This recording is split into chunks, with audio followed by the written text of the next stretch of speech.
LIC agents organisation of India CITU Kottayam division സമ്മേളനം കായംകുളത്ത് നടത്തി.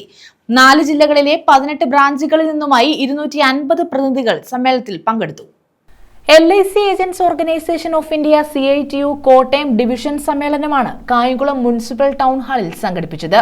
സമ്മേളനത്തിൽ ശോശാമ പൊടിയൻ രക്തസാക്ഷി പ്രമേയവും VT മധു അനുശോചന പ്രമേയവും അവതരിപ്പിച്ചു. അഖിലേന്ത്യാ general secretary doctor PG Dileep സംഘടനാ റിപ്പോർട്ടും CK ലതീഷ് പ്രവർത്തന റിപ്പോർട്ടും S ബീന വരവ് ചെലവ് കണക്കും അവതരിപ്പിച്ചു.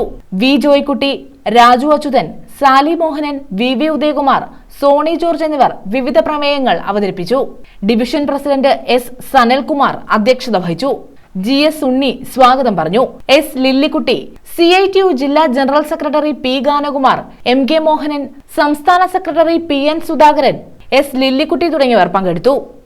ഗ്രാമാന്തരങ്ങൾ സർവേ നടത്തുമ്പോൾ 96% ആൾക്കാരും തിരിച്ചറിഞ്ഞത് LICയുടെ എംബ്ലമാണ്.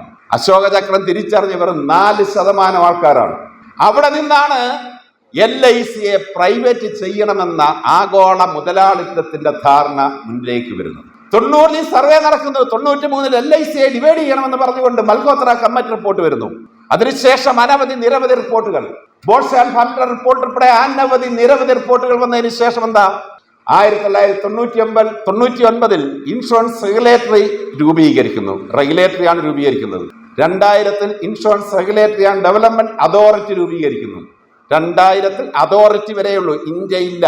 2006 insurance regulatory and development authority of India രൂപീകരിക്കുന്നു. അവരുടെ ഉദ്ദേശം എന്താണ്? ഈ ഇൻഷുറൻസ് മേഖലയെ റെഗുലേറ്റ് ചെയ്യുക എന്നാണ്, അല്ലാതെ ഇവിടെ കടന്നു കയറുക എന്നുള്ളതല്ല. 4 ജില്ലകളിലെ 18 ബ്രാഞ്ചുകളിൽ നിന്നും തെരഞ്ഞെടുത്ത 250 പ്രതിനിധികൾ സമ്മേളനത്തിൽ പങ്കെടുത്തു. News bureau, Kayamkulam.